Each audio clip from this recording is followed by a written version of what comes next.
Sa iba't ibang number ng natin. Katapos, yung pinutusan niya ako dun sa sila Krishna. Sabi niya sa akin nga, gamitin mo lang yung pangalan ni Krishna para tumakas. Ano kung sa iba pa yan? Kasi sa kanya naman yan. Ayaw niyang mabawasan niya. Ang gusto kasi nito, para pareho kayo nakikita niya yung sinatulong. Basta sumunod lang kayo. Kasi yung ibang mga follower, alam mo, hindi nagsasabi ng ganyan, sasabihin nila. Huwag kayong mag-vlog hanggang di ko sinasabi. Huwag kayong magla-live hanggang di ko sinasabi. Violation na yun. May violation. Kasi Sir Paul, wala. Hindi kami sinabihan, pero kami na lang mag-adjust. Bait niya, sa totoo lang. As much as okay. Talaga pag may okasyon, ginagastosan,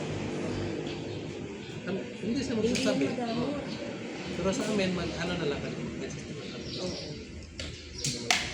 isin na lang din kami. Si Paul. Pero meron din, iba, na hindi mo pag-antay, Oo. upload ng upload din. Sa totoo lang, nakamayan ko na yan in person. Hindi ko lang alam kung matandaan niya ako. Ganito yan. Yung si Isko Moreno ay tumatakbo na mayor ng Manila. Andoon siya na kasama niya. Yung mga kasama siya noon. Andoon yata si Derek. Kasama niya si Derek. Siksikan siya sa mga tao. Sabi ko, Fool! Kamayan kami. Hindi ko lang matandaan niya ako.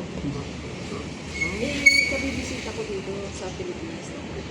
Bumisita ako siguro mga 2 weeks na ako. Nataon na papunta kami ng Manila. Napadaan kami sa papunta ng Siguro na Manila. Nandoon si Paul. Nandoon din si Tikram. Ano yun si Tikram? May iba bang bagay na nandoon? Mga ano niya. Nakamayan ko na.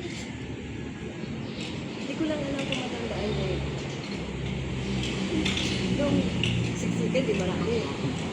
Nung nadaanan niya ako, kinamayan ko siya. Ay, pagkamayan niya mga sa akin, naglalapit siya gano'n.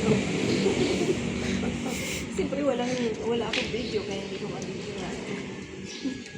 Wala may picture sa Oo. Mabait siya.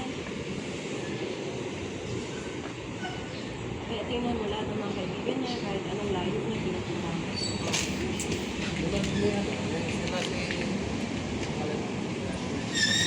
Senador.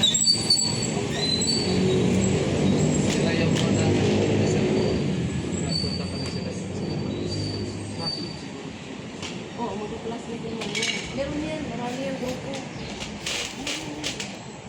Grupo yan. Pero, si Paul kasi,